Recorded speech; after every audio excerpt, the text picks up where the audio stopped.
Visakhapatnam old dairy farm Indira Gandhi నగర్లో gas cylinder పేలింది. ఘటనలో 6గురికి తీవ్ర గాయాలయ్యాయి.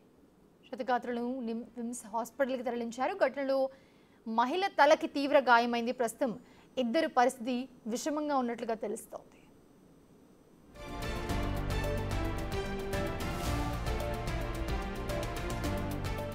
మరిన్ని వివరాలు మా ప్రతినిధి నాయుడు అందిస్తారు.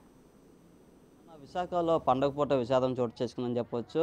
ఆర్లోవ ఇంద్రనగర్ ప్రాంతంలో గ్యాస్ సిలిండర్ పేలడంతో పూర్తిగా అయితే ఒక కుటుంబానికి చెందిన 5గురికి తీవ్రమైన గాయాలయ్యాయి. ప్రస్తుతం మనం ఎక్కడైతే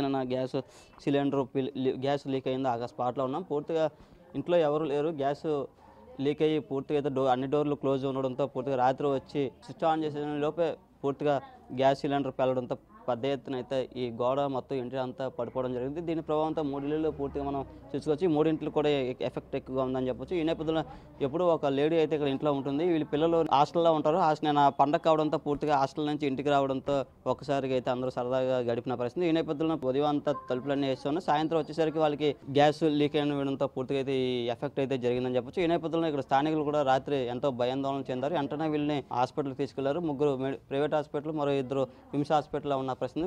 ఇద్దరికైతే సీరియస్గా ఉన్న పరిస్థితి అన్నప్పటికీ వైద్యులు కూడా చెప్తున్న పరిస్థితి. అసలు ఏమైందో ఏం జరిగిందో మనతో మాట్లాడింది ఇక్కడ స్థానికులు ఉన్నారు, వారితో మాట్లాడదాం. అసలు ఏమైంది సార్? రాత్రి సుమారు 9:15 టైంలోనే ఆ అమ్మాయి బయట నుంచి వచ్చిందండి. వచ్చి లైట్ ఆన్ చేసి చుట్టుపక్కల అనుకుంటున్నారు 5 గంటల నుంచి లీక్ అవుతుంది అని చెప్తున్నాను. ఎక్కడెక్కడ అందరూ అనుకుంటున్నారు. ఈ సమయంలో ఆవిడ 9:15 టైంలో వచ్చింది. వచ్చి డోర్ ఓపెన్ చేసి లైట్ వేసే టైంలో ఒకసారి ఫైర్ అయిపోయింది. ఇదంతా పగులు రావడం ఇవన్నీ చుట్టుపక్కల అందరూ భయాందోళనకు గురయ్యారు. ప్రైవేట్ హాస్పిటల్లో 3 ఉన్నారు. మామూలుగా గవర్నమెంట్ హాస్పిటల్లోనే ఒక 2 పక్కన ఉన్న ఇంట్లో వాళ్ళు గవర్నమెంట్ హాస్పిటల్లోనే అడ్మిట్ చేశారు చుట్టుపక్కల వాళ్ళని తీసుకెళ్ళి.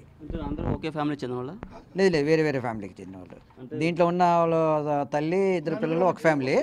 దాంట్లో ఉన్న ఒక సింగిల్ పాప. అంటే 5 గంటల నుంచి స్మెల్ రావడం అంటే లాక్ చేసి ఉండడం వల్ల ఎవరు ఎక్కడ ఏంటి అనుకోవడం వల్ల ఎవరు ఎక్స్పెక్ట్ చేయలేకపోయారు. లాస్ట్కి ఆ అమ్మాయి రావడంతోనే ఆ ఇంట్లో నుంచి చెప్పేసి ఒకసారి ఆ అమ్మాయి కూడా అన్ఎక్స్పెక్టెడ్గా లైట్ వేసింది. లైట్ వేసే టైంలో ఫైర్ అయిపోయింది. వీళ్ళు దగ్గర 2 ఇయర్స్ నుంచి ఉంటున్నారండి. పిల్లలు చిన్నప్పుడు భర్త చనిపోయాడు. అప్పటి నుంచి అమ్మాయి చిన్న షాప్ రన్ చేసుకుని ఉంటుంది. ఇక్కడ రావడం 2 సంవత్సరాల నుంచి ఇక్కడ రెంట్కుంటుంది. సాయంత్రం 5 గంటల నుంచి గ్యాస్ లీక్ అవుతున్న చుట్టుపక్కల వరకు స్మెల్ వస్తుంది. కానీ ఎక్కడి నుంచి వస్తుందో తెలియని పరిస్థితుల్లో ఉన్నప్పుడు రాత్రి ఇంటికి వచ్చి స్విచ్ ఆన్ చేయగానే ఈ పవర్ ఈ గ్యాస్కి 2 ఎఫెక్ట్ అవడంతో పూర్తిగా ఇక్కడ భారీ స్థాయిలో శబ్దం వచ్చి ఈ పేలుడు ప్రభావం జరిగిందని చెప్పి ఈ నేపథ్యంలో వారిని వెంటనే హాస్పిటల్కి తరలింది. ప్రస్తుతం వాళ్ళు హాస్పిటల్లో అయితే ట్రీట్మెంట్ పొందుతున్న పరిస్థితి. ఇద్దరు పరిస్థితి విషమంగా ఉందని ఇప్పటికీ వైద్యులు కూడా చెప్పిన పరిస్థితి అయితే ఉంది. Camera person Arun big TV.